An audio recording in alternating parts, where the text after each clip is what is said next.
What's up, guys? Saygezachy here. I know it's been a long time since the last interview, and you guys have been asking me for more. So here we are again.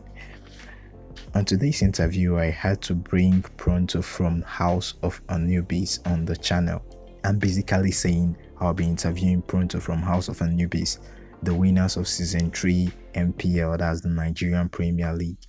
But before I go into the questions, you guys should drop a like and hit the sub button.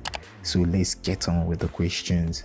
I'm going to make this video quite fast because I asked a lot and he gave a lot of answers. So my first question was, we all know you as Pronto. How did you come up with the name? And is this your real name? I was tired of people calling me my real name. That's why I tried getting a new name. Ended up with Pronto. Can't remember. So Pronto went on to answer, my real name is Joey, short form for Joseph. But I remember I had no rename card to change it back to Joey. It has been a fun ride changing names. That was funny. Actually, most pro players don't answer their real names, so it's not something new. My next question was, how old are you and are you done with school? He said, I'm 19 and I'm not done with school. I then asked him, what got you into PUBG Mobile? His answer was very funny. He said, my homies forced me to play PUBG Mobile. We wanted to chill, talk, and I was the only one that didn't have the game from the group.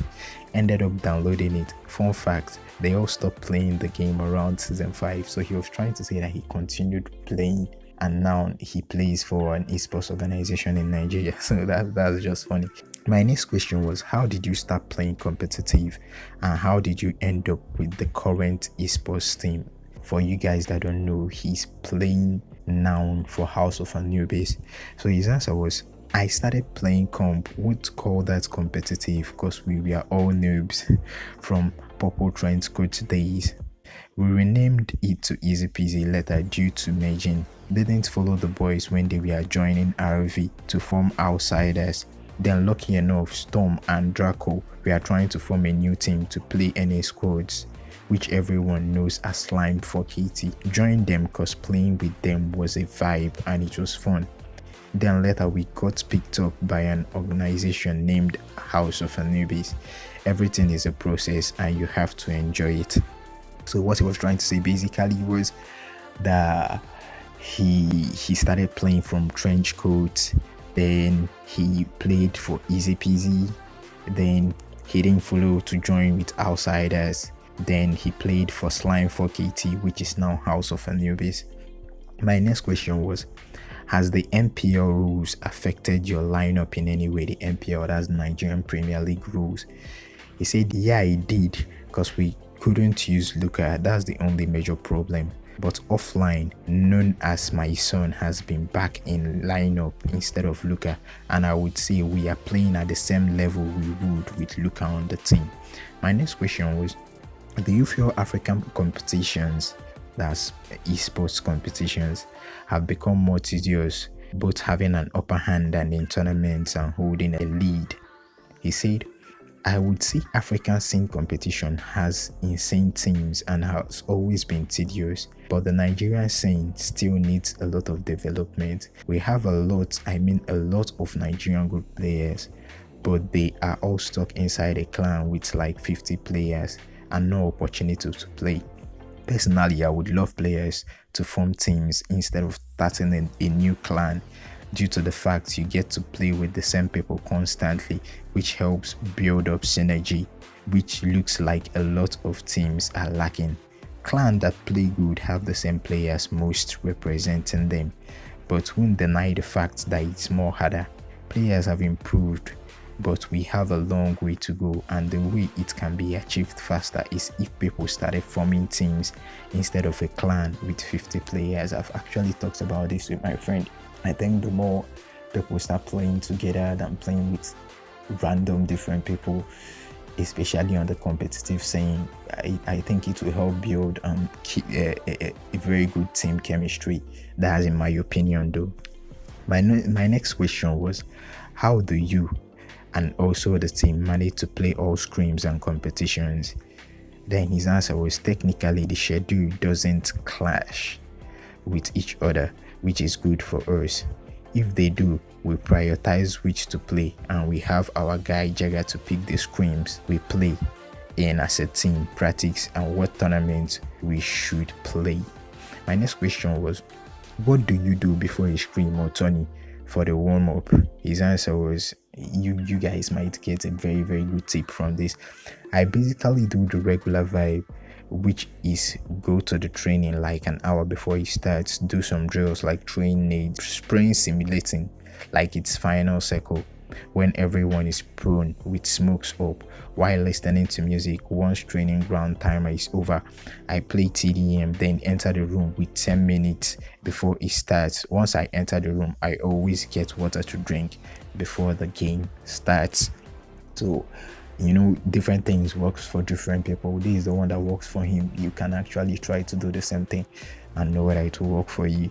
Then my next question was TPP or FPP, which one do you prefer? His answer was TPP. I just prefer TPP to FPP because I suck at FPP. I love my third person view, but FPP is way more competitive, won't deny that.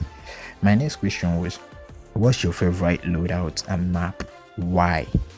His answer was, favorite loadout is the M4 and the M762 because M4 is all-round weapon, and M762 because I have kill message and it's good for close range fights.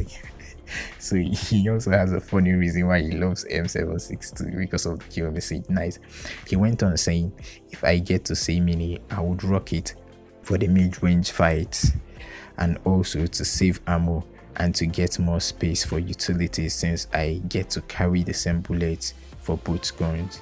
Favorite is Vikendi because you have a lot of buildings to play with the rocks even if it's on open field.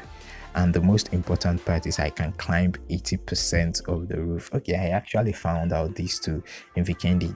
The roofs are very, very climbable, and from some people that have actually researched, okay, like rigs, I also heard you get more points when you play Vikendi, especially in squads. So I think that's another tip for you guys.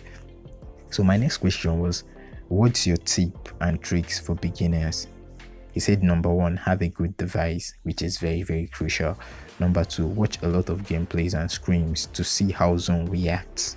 Number 3, create an alternate account if you don't want to spoil your stats and play solo versus squad. It helps a lot. Number 4, play scrims and use it as practice and take tournaments seriously.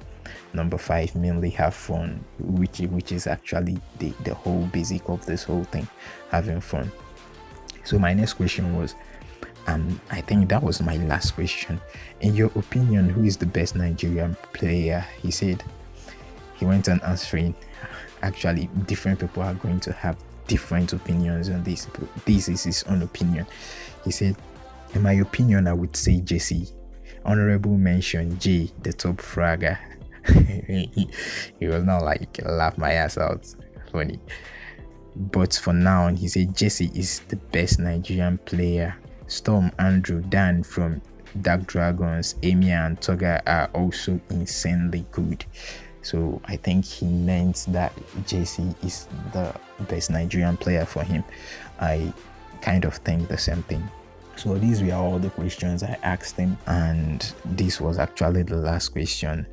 And that's all the questions I had. I'll love you guys to comment the next person you would like me to interview, and I'll get it done.